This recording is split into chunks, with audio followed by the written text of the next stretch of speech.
Harry Potter and the Sorcerer's Stone by J.K. Rowling. Chapter 1. The Boy Who Lived. Mr. and Mrs. Dursley of number 4 Private Drive were proud to say that they were perfectly normal. Thank you very much. They were the last people would expect to be involved in anything strange or mysterious, because they just didn't hold with such nonsense. Mr. Dursley was the director of a firm called Groenings, which made reels. He was a big, beefy man with hardly any neck, although he'd have a very large mustache. Mrs. Dursley was thin and blonde and had nearly twice the usual amount of neck, which came in very useful as she spent so much of her time craning over garden fences, spying on the neighbors. The Dursleys had a small son called Dudley, and in their opinion there was no fine boy again. The Dursleys had everything they wanted, but they also had a secret, and their greatest fear was that somebody would discover it. They didn't think they could bear it if anyone found out about the Potters, Mr. Potter and Mrs. Dursley's sister, but they hadn't met for several years. In fact, Mrs. Dursley pretends she didn't have a sister because her sister and her good-for-nothing husband were as under Dursleys as it was possible to be. The Dursleys shuddered to think what the neighbors would say if the Potters arrived in the street. The Dursleys knew that the Potters had a small son too, but they had never ever seen him. This boy was another good reason for keeping the Potters away. They didn't want a Dudley mixing with the child like that. When Mr. and Mrs. Dursley woke up on the dull, gray Tuesday, our story starts. There was nothing about the cloudy sky outside to suggest that a strange and mysterious thing would soon be happening all over the country. Mr. Dursley hummed as he picked out his most boring type of work, and Mrs. Dursley gossiping away happily as she wrestled a screaming Dudley into his high chair. None of them noticed a large tawny owl fluttered past the window. At 8:30, Mr. Dursley picked up his briefcase, picked Mrs. Dursley on the cheek, and tried to kiss Dudley goodbye, but missed, because Dudley was now having tantrum and throwing his saddles at the walls. "Little Tyke," chortled Mr. Dursley as he left the house. He got into his car and backed out of number 4's drive. It was on the corner of the street that he noticed the first sign of something peculiar. A cat reading a map. For a second, Mr. Dursley didn't realize what he had seen. Then he jerked his head around to look again. There was a tabby cat standing on the corner of Private Drive, but there wasn't a map in sight. What could he have been thinking of? It must have been a trick of the light. Mr. Dursley blinked and stared at the cat. It started back as Mr. Dursley drove around the corner and up the road. He was the cat in his mirror. It was now reading the sign, and that sign said Private Drive. Now looking at the sign, cat couldn't read maps or signs. Mr. Dursley had himself a little sick and put the cat out of his mind. As she drove toward town, he thought of noticing a large order of drills he was hoping to get that day. But on the edge of the town, drills were driven out of his mind by something else.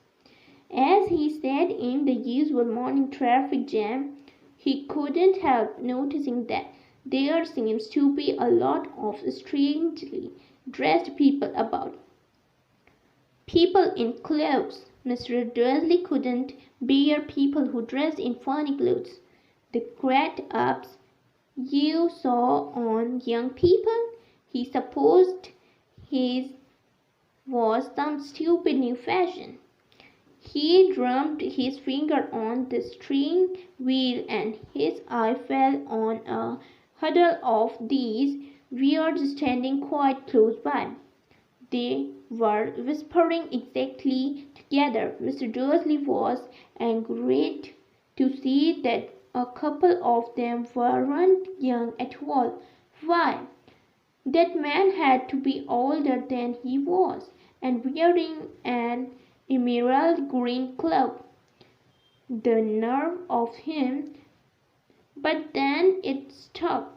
Mr. Dursley had this was probably some silly stunt. These people obviously collecting for something.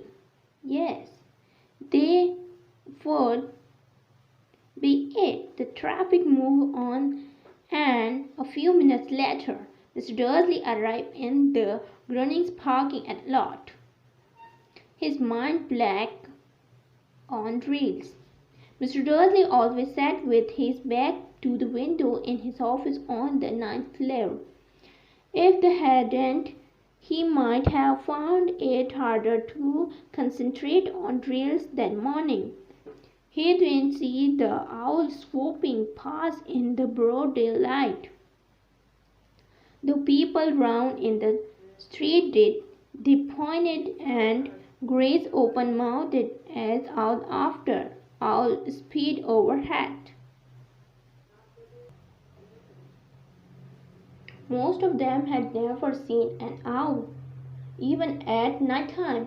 Mr. Dursley, however, had a perfectly normal, owl-free morning. He yelled at 5 different people. He made several important telephone calls and shouted a bit more. He was in a very good mood until lunchtime, when he thought he'd scratch his leg and walk across the road to buy himself a bun from the bakery. He'd forgotten all about the people in cokes until he passed a group of them. Next to the bakers, he eyed them angrily as he passed. He didn't know why, but they made him uneasy. These bunch were whispering exactly too, and he couldn't see a single collecting tin. It was on his way back past them, clutching a large doughnut in a bag, that he caught a few words of that they were saying. The Potters. That's right. What's what I heard? Yes, their son, Harry. Mr. Dursley stopped dead. Fear flooded him. He looked back at the whispers as if he wanted to say something to him, but thought better of it. He dashed back across the road, hurried up to his office, snapped at his secretary not to disturb him, seized his phone, and had almost finished dialing his home number when he changed his mind. He put the receiver back down and stroked his mustache, thinking, no, he was being stupid. Portis wasn't such an usual name. He wasn't sure there were lots of people called Portis who had a son called Harry. Come to think of it, he wasn't even sure his nephew was called Harry. He'd never seen the boy. It might have been Harry or Harold. There was no point of worrying Mr. Dursley. She always got so upset at any mention of her sister. He didn't blame her if he had a sister like that. But all the same, those people in clubs. He found it a lot harder to concentrate on drills at that afternoon, and when he left the building 5 o'clock. He was still so worried that he walked straight into someone just outside the door. "Sorry," he grinned as the tiny old man tumbled and almost fell. It was a few seconds before Mr. Dursley realized that the man was wearing a wallet glove. He didn't seem at all upset at being almost knocked to the ground.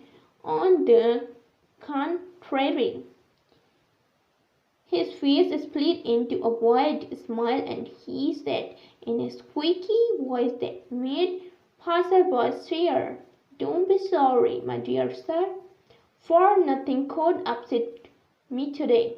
Rejoice, for you know who has gone at last. Even muggles like yourself should be celebrating this happy day." And the old man hugged Mr. Dursley around the middle and walked off. Mr. Dursley stood rooted to the spot. He had been hugged by a complete stranger. He also thought he had been called a muggle. Whatever was that? He was rattled. He hurried to his car and set off for home, hoping he was imagining things which he had never hoped before, because he approved of imagination. As he pulled into the driveway of number 4, the first thing he saw, and it did not improve his mood, was the tabby cat he had spotted that morning. It was now sitting on his garden's wall. He was sure it was the same one. It had the same marking around its eye. "Shoo!" said Mr. Dursley loudly. The cat didn't move. It just gave him a stern look. Was this normal cat behavior? Mr. Dursley wondered. Trying to pull himself together, he let himself into the house. He was still determined not to mention anything to his wife. Mrs. Dursley had had a nice, normal day. She told him over dinner all about Mrs. Next Door's problem with her daughter and how Dudley had learned a new word, "want." Mr. Dudley tried to act normally.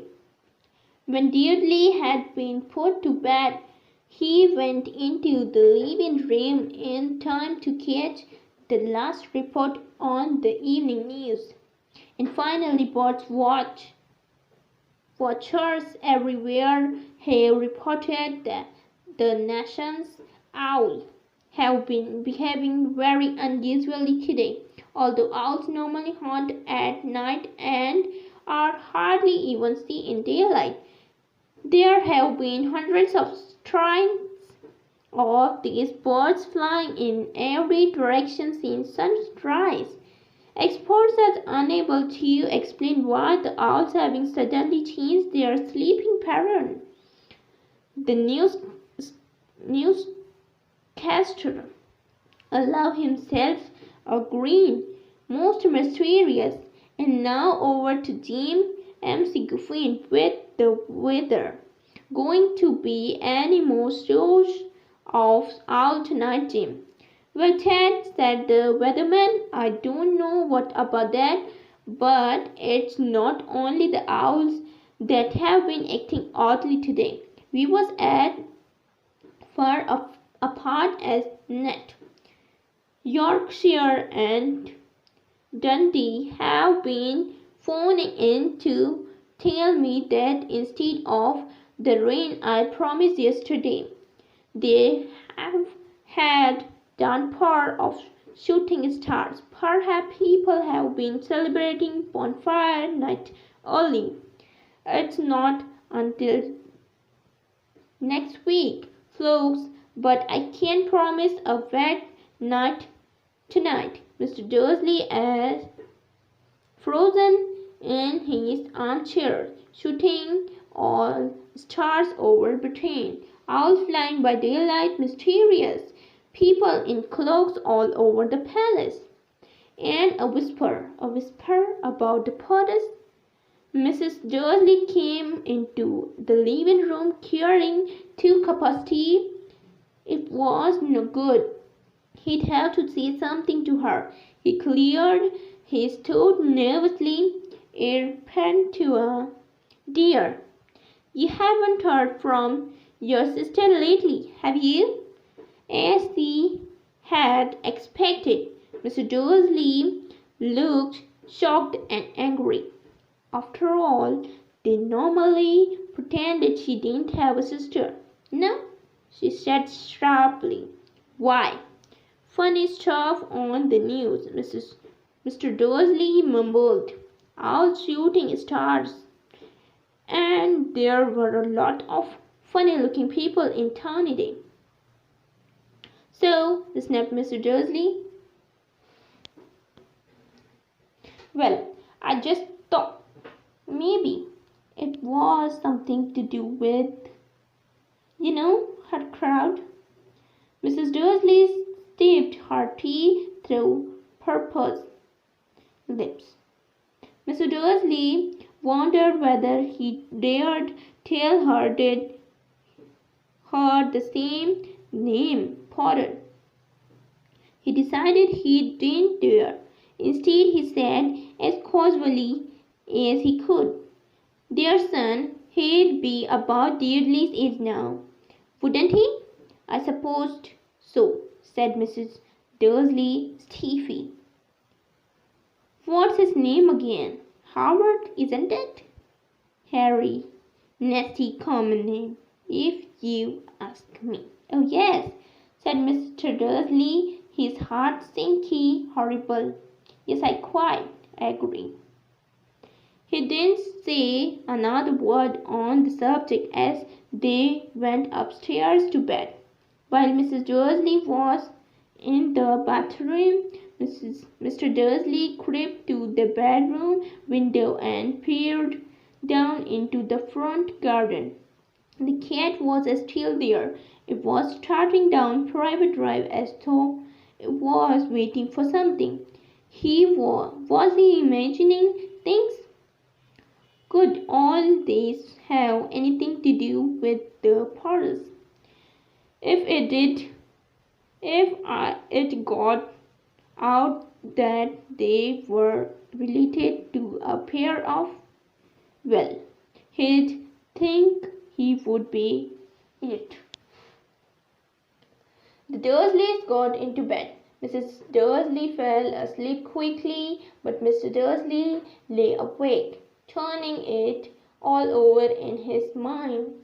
His last comforting thought before he fell asleep was that even if the Potters weren't involved, there was no reason for them to come near me and Mrs. Dursley. The Potters knew very well what he and Petunia thought about them and their kid. He couldn't see how he and Petunia could get mixed up in anything that might be going on.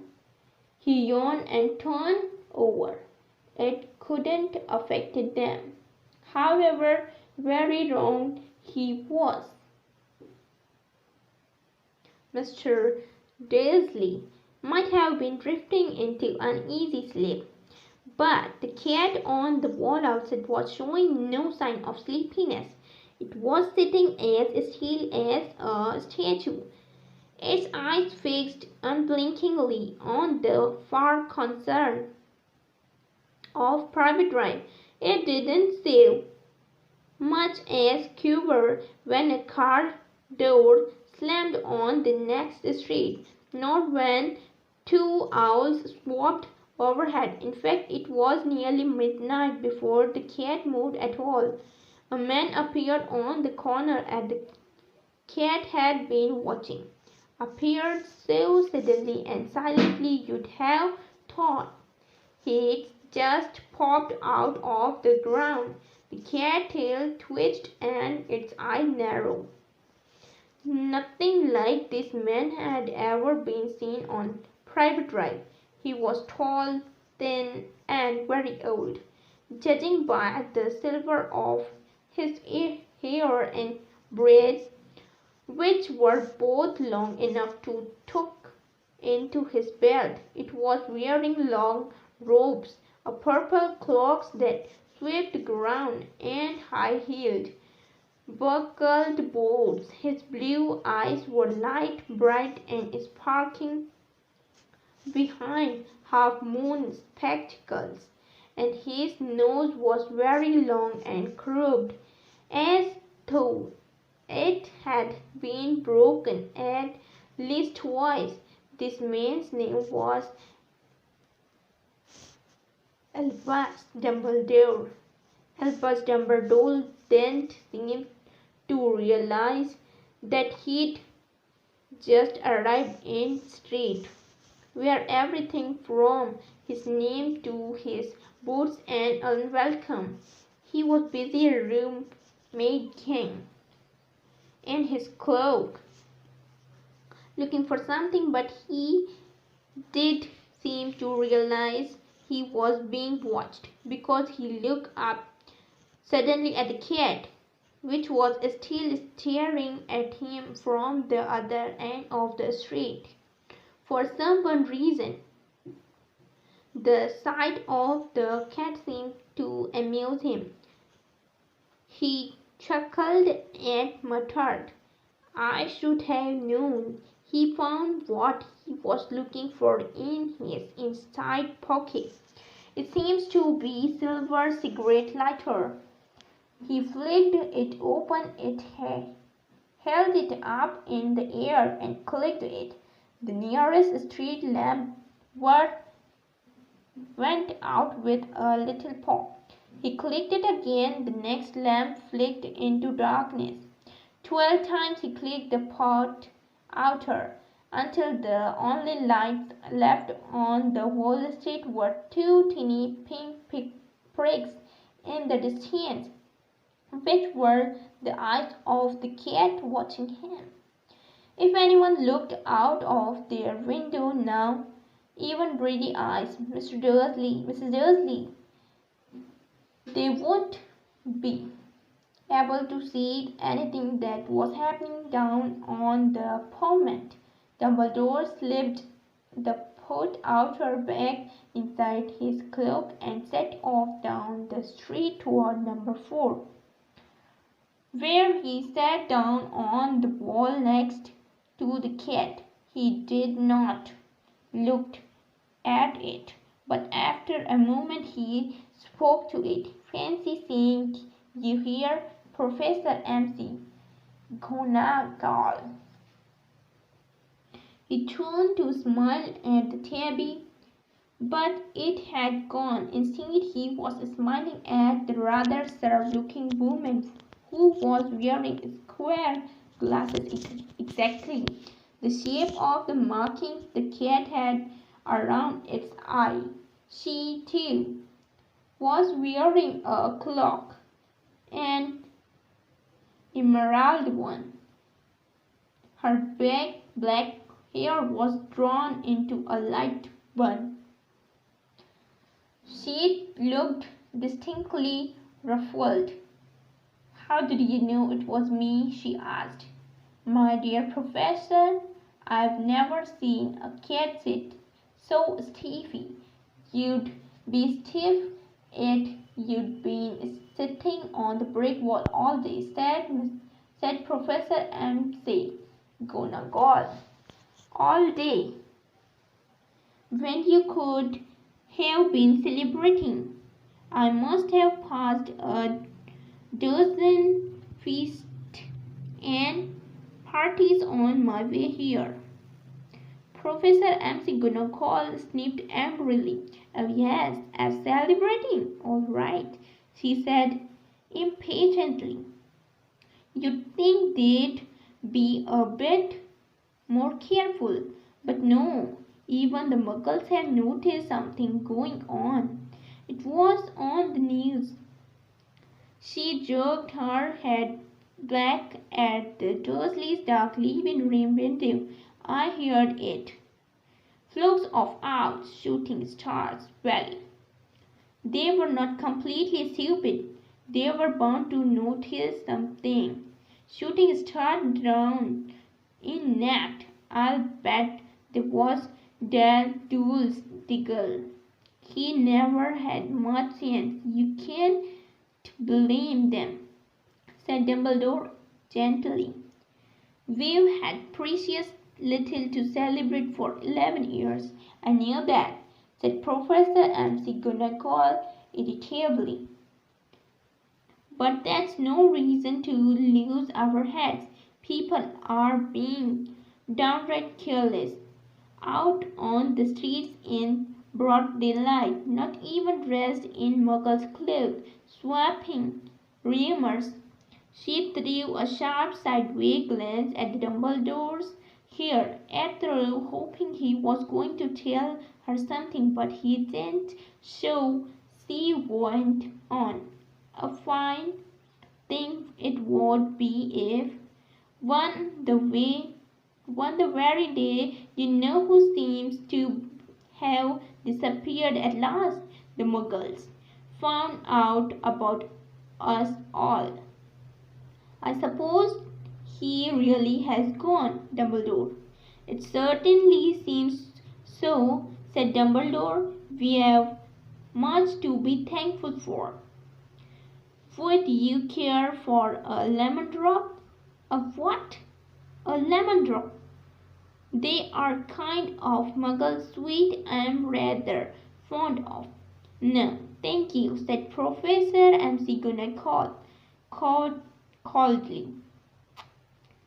As though she didn't think this was the moment for lemon drops. As I say, even if you know who has gone, my dear Professor, surely a sensible person like yourself can call him by his name. All his, you know who, nonsense. For 11 years I've been trying to persuade people to call him by his proper name. Voldemort. Professor McGonagall flinched, but Dumbledore, who was unsticking two lemon drops, seems not to notice. It all gets so confusing if we keep saying, you know who? I've never seen any reason to be frightened of saying Voldemort's name. I know you haven't, said Professor McGonagall, sounding half experted, half admiring, but you are different. Everyone knows. You are the one only you know. Oh, all right. Voldemort was frightened of. You flattered me, said Dumbledore calmly. Voldemort had powers I will never have.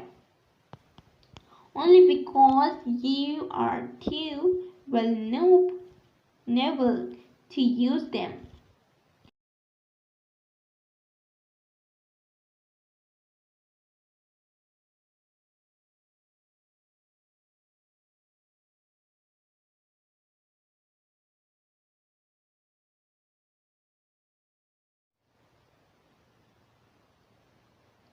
Professor McGonagall shot a sharp look at the Dumbledore and said, the owls are nothing next to the rumours that are flying around. You know what they are saying about why he's disappeared, about what finally stopped him. It seemed that Professor McGonagall had reached the point she was most anxious to discuss, the real reason she had been waiting on a cold, hard wall all pyrazing stare as she did not. It was plain that whatever everyone was saying, she was not going to believe it until Dumbledore told her it was true. Dumbledore, however, was choosing another lemon drop and did not answer. What they are saying, she presumes, is that last night when Voldemort turned up in Godric's Hollow, he went to find the Potters. The rumors is that Lily and James Potter are. They are dead. Dumbledore bowed his head. Professor McGonagall gasped. Lily and James? I can't believe it. I did not want to believe it. Oh, Albus. Dumbledore reached out and patted her on the shoulder. I know, he said heavily. Professor McGonagall's voice trembled as she went on. What's not all?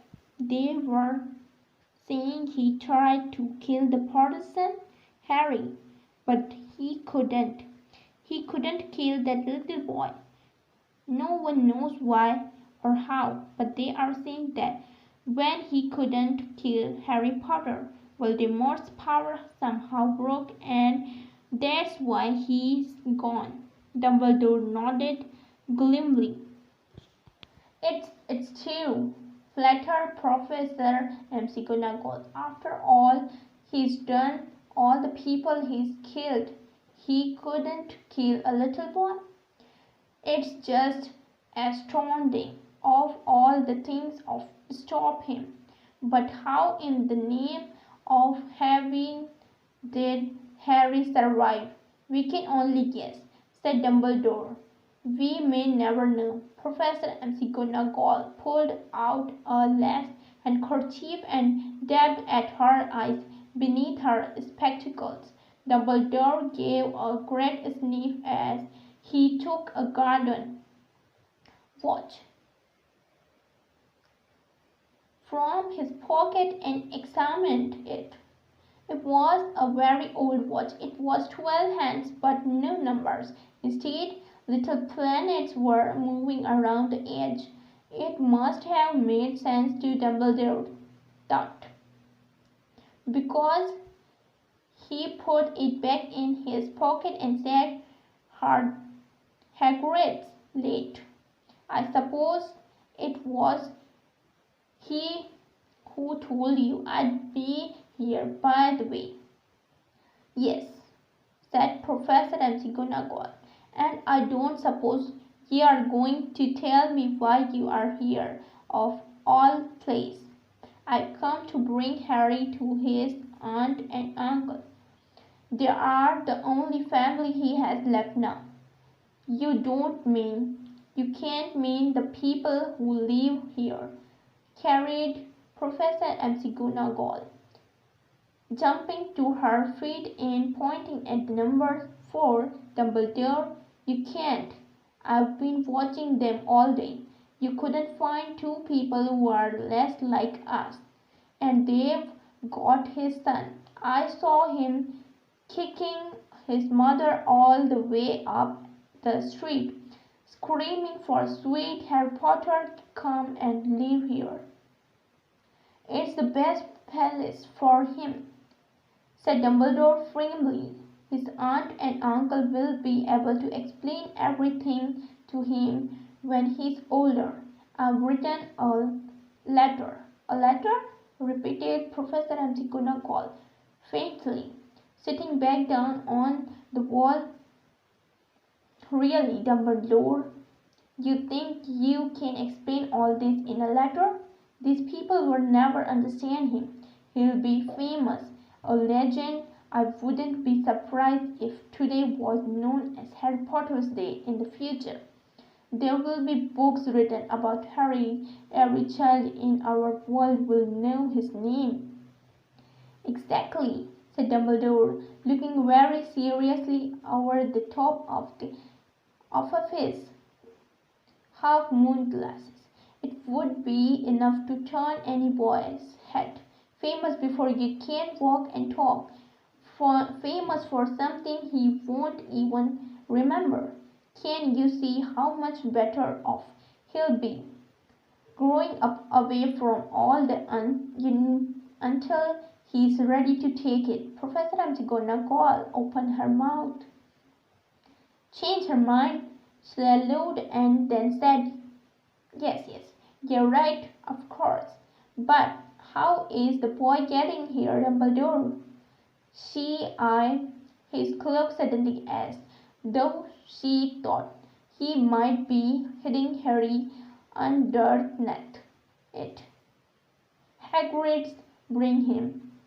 You think it wise to trust Hagrid with something as important as this? I would trust Hagrid with my life, said Dumbledore. I'm not saying that his heart isn't in the right place, said Professor McGonagall grudgingly. But you can't pretend he's not careless. He does tend to. What was that? A low rumbling sound had broken the silence around them. It grew steadily louder as they looked up and down the street for some sign of the headlight. It switched to a roar as they both looked up at the sky, and huge motorcycle fell out of the air and landed on the road in front of them. If the motorcycle was huge, it was nothing to the man sitting astride it. He was almost twice as tall as a normal man and at least 5 times as wide. He looked simply too big to be allowed and so wild. Long tangles of bushy black hair and beard hid most of his face. He had hands on the size of trash can lids, and his feet in their leather boots were like baby dolphins. In his vast, muscular arms he was holding a bundle of blankets. Hagrid, said Dumbledore, sounding relieved at last, and where did you get the motorcycle? Borrowed with Professor Dumbledore's. Sir, said the Grant climbingly carefully off the motorcycle as he spoke. Young Circus Blank lent it to me. I've got him, sir. No problem. We're there. No, sir. House was almost destroyed, but I got him out all right before the muggles started swarming around. He fell asleep as we was flying over Bristol.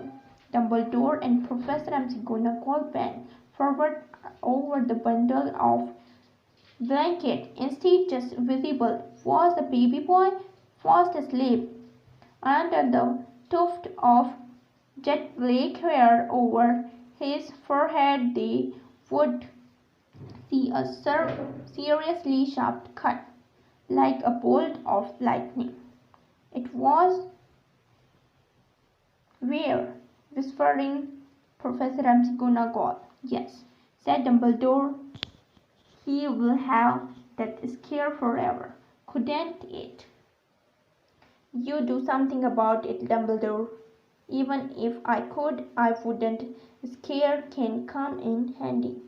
I've one myself above my left knee that is a perfect map of London Underground. Well, give him here, Hagrid. We'd better get his over with. Dumbledore took Harry in his arms and turned toward the Dursleys' house. Could I say goodbye to him, sir? Asked Hagrid. He bent his great, shaggy head over Harry and gave him what must have been a very scratchy whiskerous when suddenly Hagrid let out a howl like a wounded dog. Shh! Hissed Professor Miss McGonagall. You'll wake the muggles. Sorry, sobbed Hagrid. Taking out a large spotted handkerchief and burying his face in it. But I can't stand it. Lily and James dead, and poor little Harry of Thor's life with muggles. Yes, yes, it's all very sad, but get a grip on yourself, Hagrid, or we'll be found, Professor McGonagall whispered, patting Hagrid gingerly on the arm as Dumbledore stepped over the low garden wall and walked to the front door. He laid Harry gently on the doorstep, took a letter out of his cloak, tucked inside Harry's blanket, and then came back to the other two. For a full minute the three of them stood and looked at the little bundle. Hagrid's shoulders shook. Professor McGonagall blinked furiously, and the twinkling light that usually shone from Dumbledore's eyes seemed to have gone out. "Well," said Dumbledore finally, "that's what we've no business staying here. We may as well go and join the celebration." "Yeah," said Hagrid in a very muffled voice. "I'll be taken." Serious, his bike back. "G night, Professor McGonagall." Professor Dumbledore, sir." Whipping his streaming eyes on his jacket sleeves, Hagrid swung himself on the motorcycle and kicked the engine into life. With a roar it rose into the air and off into the night. "I shall see you soon, I expect, Professor McGonagall," said Dumbledore, nodding to her. Professor McGonagall blew her nose in reply. Dumbledore turned and walked back down the street. On the corner he stopped and took out the silver put-outer. He clicked it once, and 12 balls of light sped back to their street lamps so that Private Driver's glowed suddenly orange, and he could make out a tabby cat slinking around the corner at the other end of the street. He could just see the bundle of blankets on the step of number 4. "Good luck, Harry," he murmured. He turned on his heel, and with a swish of his cloak, he was gone. A breeze ruffled his neat headgear of Private Drive, which lay silently and steady under the inky sky. The very last place you would expecting astonishing things to happen. Harry Potter rolled over inside his blanket without waking up. One small hand closed on the letter beside him, and he slipped on.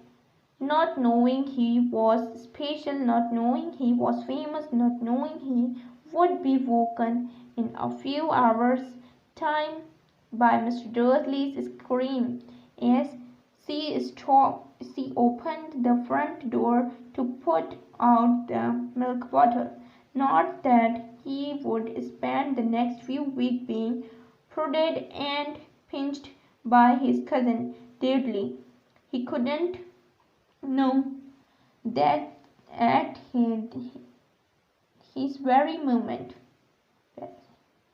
People meeting in secret all over the country were holding up their glasses and saying in hushed voice to Harry Potter, "The boy who lived."